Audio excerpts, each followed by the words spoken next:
সারা পৃথিবীর মানুষ যদি ঈমান আনে, সারা পৃথিবীর মানুষ যদি 24 ঘন্টা আল্লাহর ইবাদত করে, এতে আল্লাহর কি আসা যায়? কিছু হবে? আর সারা পৃথিবীর মানুষ যদি আল্লাহর সাথে কুফরি করে, নাফরমানি করে, আল্লাহর কোনো ক্ষতি হবে? হবে না। আল্লাহ এই জন্য বলতেছেন ফাউলাইকাল্লাযীনা খাসিরু আনফুসাহুম, এরা তো নিজেরাই নিজেদের পায়ে কুড়িল মারতেছে, নিজেদের পায়ে নিজেরাই ক্ষতি করতেছে। তারপরে হলো ফি জাহান্নামা খালিদুনা, তারা জাহান্নামের মধ্যে চিরস্থায়ীভাবে। সম্মানিত হাজিরিন, ওয়াজের অভাব নেই, চতুর্দিকে ওয়াজ মাহফিল, মোবাইলে বলেন, ইউটিউবে বলেন, ফেসবুকে বলেন, আশেপাশে রাস্তায় গাড়ে মাহফিল, সিরাতুন নবী, মিলাদুন নবীর অভাব নেই, ওয়াজের অভাব নেই। এখন শুধু অভাব হলো আমাদেরকে ফিল করার অভাব, আমল করার অভাব। আমরা এদিকে শুনতেছি, এদিকে চলে যাচ্ছি। তবে দুঃখজনক বিষয় হলো সত্য, দোষ আপনাদের না, দোষ আমাদের। আমাদের মধ্যে যেভাবে তাকওয়া থাকা দরকার, যেভাবে ফরহেজগারিতা থাকা দরকার, যেভাবে আমানতদারিতা থাকা দরকার, এগুলো আমাদের মধ্যে না থাকার কারণে আমরা কথা বলি ঠিক, কিন্তু সেই কথা মানুষকে আসর করে না। কারণ আমাদের মধ্যে কি নেই? আগে আমাদের মধ্যে পরিবর্তনটা আনতে হবে। সম্মানিত উপস্থিতি, এখন আমাদের সময় এই মূল আলোচনার দিকে যাব।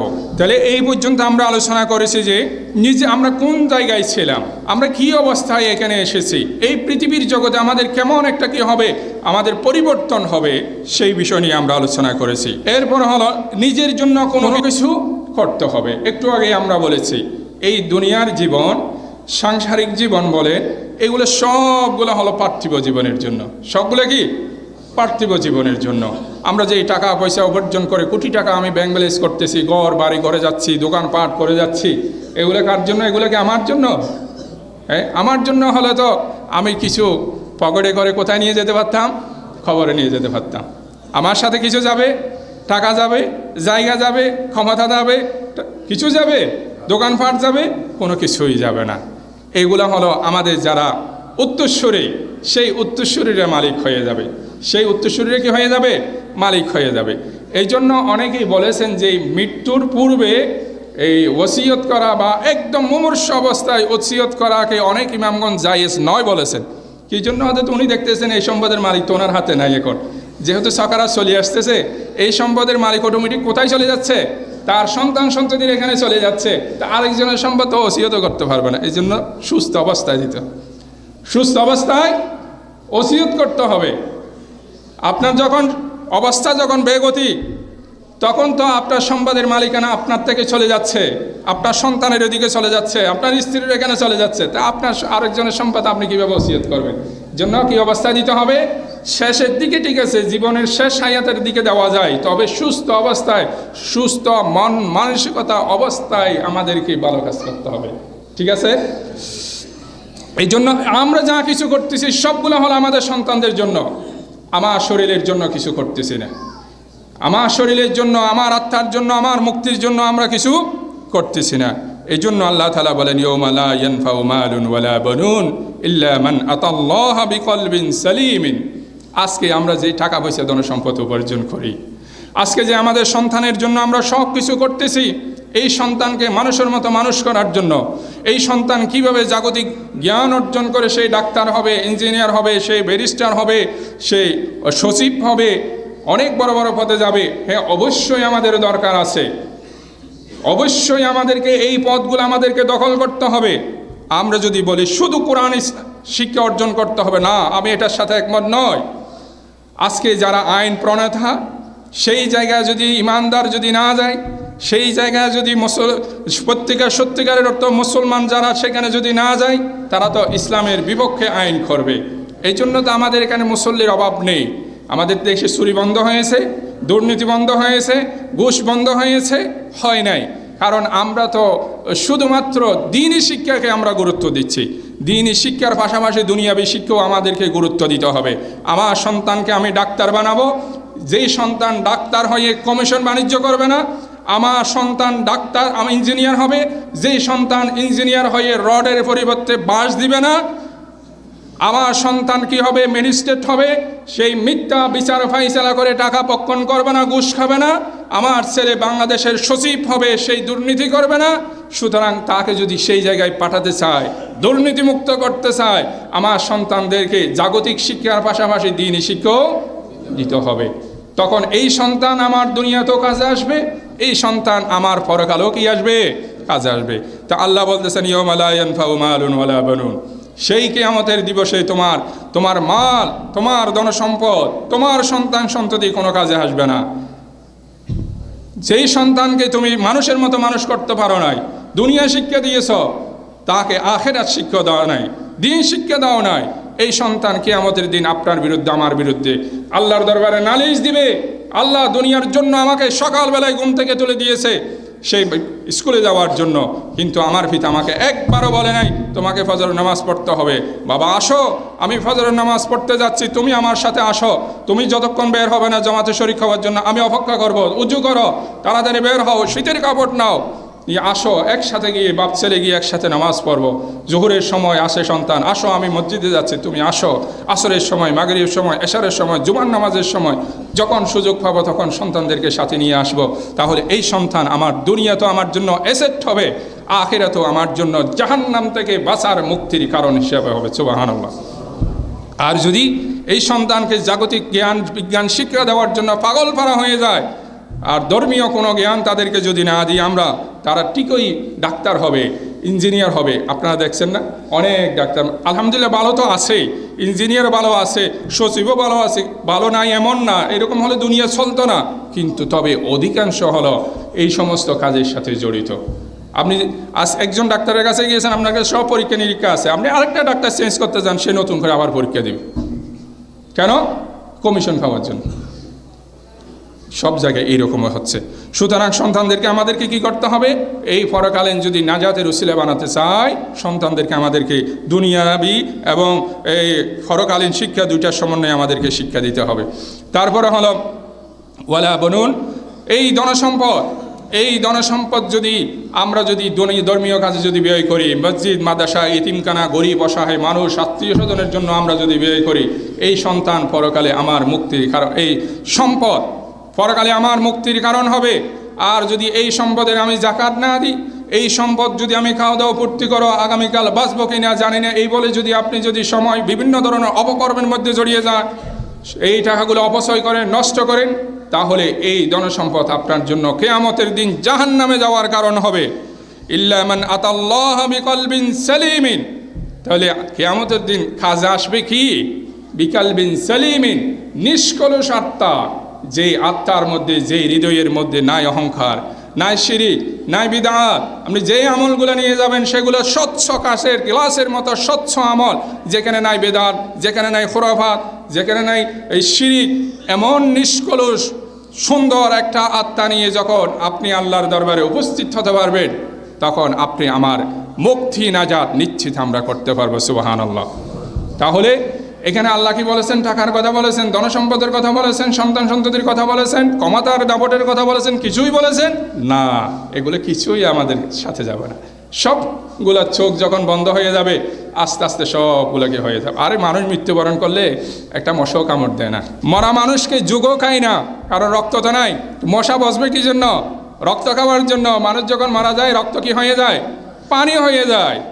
সবগুলো আস্তে আস্তে আপনার থেকে কি হয়ে যাবে? পর। মানুষ তো পর হবে, কীট পতঙ্গ, মশা মাছি এগুলো পর্যন্ত আপনার কি হয়ে যাবে? পর হয়ে যাবে। সুতরাং আমাদের তামান্না করলে, আকাঙ্ক্ষা করলে হবে না। আমরা সিদ্ধান্ত নিব, ঠিক আছে আজকে তো আমি এই কাজ করব, তবে সেই কাজগুলোকে আমাদেরকে কি করতে হবে? কাজের মাধ্যমে বাস্তবায়ন ঘটাতে হবে। আমরা পারবো ইনশাআল্লাহ। আমাদের জীবনে পরিবর্তন আসবে ইনশাআল্লাহ। ইনশাআল্লাহ আপনি যদি কোরআন হাদিস অনুযায়ী জীবন পরিচালনা করেন, 5 ওয়াক্ত নামাজ পড়েন, হারাম কাজ থেকে বিরত থাকেন, তাহলে এই পৃথিবীতে আপনাকে কেউ ঠেকাতে পারবে না ইনশাআল্লাহ। তারপরে দ্বিতীয় নম্বর কাজ হলো আমাদেরকে জীবনের সর্বক্ষেত্রে আমাদেরকে আল্লাহকে ভয় করতে হবে। জীবনের সর্বক্ষেত্রে আমাদেরকে আল্লাহকে ভয় করতে হবে। সেটা আল্লাহ তাআলা সূরা আল ইমরানের 102 নম্বর আয়াতের মধ্যে বলেছেন, ইয়া আইয়ুহাল্লাযীনা আমানুত্তাকুল্লাহা হাক্কা তুকাতিহি ওয়া লা তামুতুন্না ইল্লা ওয়া আনতুম মুসলিমুন। হে মানব জাতি, পৃথিবীর মানুষ, তোমরা আল্লাহকে সেইভাবে ভয় করো যেইভাবে ভয় করার প্রয়োজন, তোমরা সেইভাবে আল্লাহকে ভয় করো। তাহলে আল্লাহকে কিভাবে ভয় করবো আমরা? সর্বক্ষেত্রে আল্লাহ আমাকে দেখতেছে, আমার গতিবিধি। আমরা বলি এখানে সিসি ক্যামেরার আওতায় আছে, সব কিছু সিসি ক্যামেরায় রেকর্ড করা হচ্ছে, তখন আমাদের চলাফেরা, উঠা বসা আমাদের কেমন জানি একটা অত্যন্ত সন্তর্পন্ন সতর্কতার সাথে আমরা করি।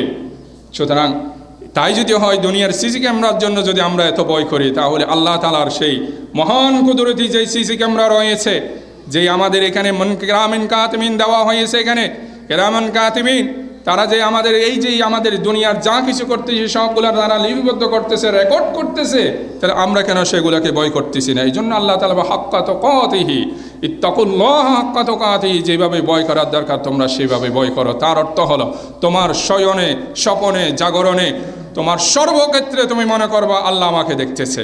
যদি এই জিনিসটা যদি আমরা প্রত্যেকেই ধারণ করতে পারি, তাকে কাউকে বলতে হবে না ভাই তুমি ঘুষ খেও না, তুমি কেন নামাজ পড়তে যাচ্ছ না, তুমি কেন গান বাজনা করতেছ, তুমি কেন মোবাইলে মানে অশ্লীল ছবি তুমি দেখতেছ, এই কথা কাউকে বলতে হবে? কারণ সে যদি মনে করে আমি মোবাইলে এখানে কি দেখতেছি, আমি এখানে মোবাইলে নেগেট মেয়েদের ছবি দেখতেছি, আল্লাহ তো আমাকে দেখতেছে, সাথে সাথে ক্লোজ। আমি গান বাজনা করতেছি, যদি আমার হৃদয়ের মধ্যে জাগরণে শয়পনে এটা থাকে, আরে আল্লাহ তো আমাকে দেখতেছে। হ্যাঁ, কিরামান কাতিবিন তো সবগুলো লিপিবদ্ধ করতেছে। সম্ভব রমজানে রোজা রেখে আমরা খাই না, পান করি না কেন বলেন? আমরা মনে করি আল্লাহ আমাকে দেখবে। দরজা বন্ধ করে খাচ্ছি না, ফ্রিজে সব খাবার আছে, ঘরের মধ্যে কেউ নেই। তারপরে যারা গ্রামে পুকুরে ডুব দেয়, সে যদি ডুব দিয়ে পানি খেতে পারে, কিন্তু খায়, পান করে, কেন করে না? আল্লাহ আমাকে দেখে। সেই শিক্ষা আমাদেরকে এখানে কাজে লাগাতে হবে। শুধু কানাফি নাকি আল্লাহ দেখে, বাকিগুলো দেখে না? খাই না, পান করি না, সেই জন্য আল্লাহ আমাদেরকে দেখবে, সেই জন্য। তাহলে আল্লাহ শুধু এই দুইটা দেখেন, বাকিগুলো দেখেন না? আল্লাহ সব কিছু দেখেন। সুতরাং এই শিক্ষাটা যদি আমরা প্রতিটা পরতে পরতে আমরা স্মরণ করতে পারি, রাখতে পারি, আল্লাহ আমাকে দেখতেছে, আল্লাহ আমাকে দেখতেছে। এই জন্য তো রাসূল বলেছেন আনতা আবুদাল্লাহ কান্নাকা তারাহু, বান্দা তুমি এমনভাবে ইবাদত করবা যেন তুমি আল্লাহকে দেখতে পাচ্ছ। ফাইন লাম তাকুন তারাহু ফাইন্নাহু ইয়ারাকা, আর যদি তুমি আল্লাহকে দেখার মতো যোগ্যতা অর্জন করতে না পারো, এতটুকু তাকওয়া ফরজগারিতা অবলম্বন করতে না পারো, ফাইন্নাহু ইয়ারাকা, তাহলে তুমি মনে করো আল্লাহ তো আমাকে দেখতেছে, আল্লাহ তো আমাকে দেখতেছে। আল্লাহ যদি আমাকে দেখে, তাহলে আমার চলাফেরা, আমার ইবাদত, আমার ব্যবসা বাণিজ্য, আমার লেনদেন, আমার রাজনীতি, সমাজনীতি, অর্থনীতি সবগুলো কার তরিকায় হবে? তখন আল্লাহ কথা বলেন, নাদের কষ্ট হচ্ছে মনে হয়। আমরা যদি মনে করি সব কিছু আল্লাহ দেখতেছে, সব কিছু আল্লাহর কাছে জবাবদিহি করতে হবে, তাহলে আমার রমজানে যেভাবে আমরা রোজা রেখে আহার করি না, পান করি না, তাহলে আমাদের জীবনের প্রত্যেকটা কাজ সেভাবে আল্লাহ আমাকে দেখতেছে। তাহলে আমি ব্যবসা করি, মিথ্যা কথা বলতে পারবো না। আমি জিনিস দেওয়ার সময় আমি এখানে ওজনে কম দিতে পারবো না। আমি দ্রব্য সেল করার সময় 1 নম্বরের সাথে 2 নম্বর আমি মিস করতে পারবো না। সাথে সাথে আমার মাথায় আসতে হবে আল্লাহ তো দেখতেছেন। এই যে হযরত ওমর রাদিয়াল্লাহু তাআলা আনহুর আমলের কথা আপনাদের জানা আছে। একজন মা তার মেয়েকে বলছিল, আম্মু দুধের সাথে কি মিশাও? পানি মিশাও, যাতে বেশি হয়, দুধ বেশি হয়, আমরা যেন সেল করতে পারি। তখন ও মেয়ে কি বলেছিল? মা, আমাদের খলিফা আমিরুল মুমিনিন ওমর রাদিয়াল্লাহু তাআলা আনহু তিনি তো এই ধরনের কাজ করতে নিষেধ করেছেন। তখন মা বললেন, রাতের 12টা বাজে, 1টা বাজে, 3টা বাজে, আমি তোমাকে দুধের সাথে পানি মিক্স করতে বলতেছি, কোথায় উমর? এত রাতে কি উমর এখানে আমাদের কথা শুনবে? উমর থাকবে তার রাজদরবারে। তখন মেয়ে কি বলেছিল? মা, আমিরুল মুমিনিন ওমর রাদিয়াল্লাহু তাআলা আনহু যদি নাও দেখেন, তাহলে ওনাকে যিনি আমির বানিয়েছেন, খলিফা বানিয়েছেন, যে আল্লাহ আমাকে আপনাকে সৃষ্টি করেছেন, উনি তো দেখতেছেন। সুবহানাল্লাহ, আল্লাহু ইয়ারানা, আল্লাহু ইয়ারানা। এই জন্য বলছিলাম, আমরা যদি এইভাবে যদি কি করতে পারি, সর্বক্ষেত্রে যদি আমরা যদি আল্লাহকে ভয় করতে পারি, তাহলে আমাদের জীবন পরিবর্তন হবে, আমাদের ইবাদতের মধ্যে আমাদের আগ্রহ আসবে, অন্যায় কাজ থেকে বারণ আমাদেরকে করতে হবে না, আমরা নিজেরাই অন্যায় কাজ থেকে বিরত থাকতে পারবো। আল্লাহ সূরা নাজিয়াতে কি বলেন? ফাআম্মা মান তাগা ওয়া আসারাল হায়াতাদ দুনিয়া, যে ব্যক্তি সীমা লঙ্ঘন করবে, দুনিয়ার জিন্দেগিকে যারা প্রাধান্য দিবে, ফাইন্নাল জাহিমা হিয়াল মাআওয়া, জাহান্নাম হবে তাদের, জাহান্নাম হবে তাদের ঠিকানা। রব্বানা আতিনা ফিদ দুনিয়া হাসানা ওয়া ফিল আখিরাতি হাসানা। আল্লাহ এখানে আমাদেরকে দুনিয়ার কথাও বলেছেন, আখিরাতের কথাও বলেছেন, তবে আমাদের ব্যালেন্স রাখতে হবে। দুনিয়া খুঁজতে গিয়ে যেন আখিরাতকে আমরা হারিয়ে না ফেলি, আবার আখিরাত খুঁজতে গিয়ে দুনিয়াতে যেন আমরা হারিয়ে না যাই। কারণ আখিরাত পেতে চাইলে তো আপনাকে দুনিয়াও লাগবে। আপনার পেটে ভাত থাকলে না আপনি ইবাদত করতে পারবেন। আপনার তৃষ্ণা নিবারণ হলেন আপনি আপনার ইবাদতে মনোযোগ বসবে। এই জন্য রাসূল সাল্লাল্লাহু আলাইহি ওয়াসাল্লাম বলেছেন, যদি তোমাদের কারো যদি প্রচণ্ড খিদা আসে, আগে ভাত খাও, খিদা নিবারণ করো, তারপরে নামাজে তুমি দাঁড়াও। প্রয়োজনে যদি জামাত চলেও যায়, জামাত চলে যাও। কারণ তোমার খিদা নিয়ে, তৃষ্ণা নিয়ে তুমি যদি নামাজে দাঁড়াও, তাহলে নামাজে তোমার ইতমিনান থাকবে না, তোমার নামাজের মধ্যে হুজুরে কলম থাকবে না। এই জন্য আল্লাহ বলেছেন, যারা এই দুনিয়ার শুধু দুনিয়া দুনিয়া দুনিয়া হাই দুনিয়া হাই দুনিয়া করে করে যারা পাগল হয়ে যাবে, দুনিয়ার জিন্দেগিকে তারা তাদের মূল টার্গেট হিসেবে গ্রহণ করবে, আখিরাতকে তারা বেমালুম হিসাবে বলে যাবে, ফা ইন্নাল জাহিমা হিয়াল মাওয়া, জাহিম নামক জাহান্নাম হবে তাদের শেষ ঠিকানা। ওয়া আম্মা মান খাফা মাকামা রাব্বিহি ওয়া নাহান নাফসা আনিল হাওয়া, যারা কি করবে, ওয়া আম্মা মান খাফা মাকামা রাব্বিহি, যারা আল্লাহর দিন শেষে আল্লাহর সামনে দাঁড়াতে হবে। আরে আমি কিভাবে মিথ্যা কথা বলতেছি, আমি কিভাবে দুর্নীতি করতেছি, আমি কিভাবে অন্যায় কাজ করতেছি, আমার চোখ বন্ধ হলো তো আল্লাহর সামনে আমাকে দাঁড়াতে হবে।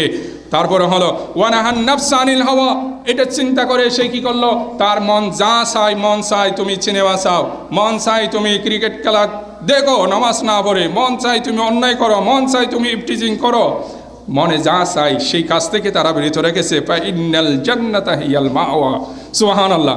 দুনিয়ার জিন্দেগিতে সেই কলবের সাথে জিহাদ করেছে, নফসের সাথে সেই জিহাদ করেছে। আসাদুল জিহাদ জিহাদুল হাওয়া, রাসূল সাল্লাল্লাহু আলাইহি ওয়াসাল্লাম সবচেয়ে বড় জিহাদ হলো নফসের সাথে জিহাদ। প্রতিনিয়ত আমাদেরকে নফসের সাথে লড়তে হচ্ছে। কনকনে শীত, কুয়াশা পড়তেছে, নফস চায় একটু কম্বলের ভিতরে আরাম করে ঘুমাও। হ্যাঁ, যারা সত্যিকারের মুজাহিদ, তারা সেই কম্বলকে ল্যাপকে দিকে পায়ে লাথি দিয়ে ফেলে দিয়ে আসে, তারা উজু করে, ঠান্ডা হোক গরম পানি হোক, উজু করে কোথায় চলে আসে? মসজিদে চলে আসে।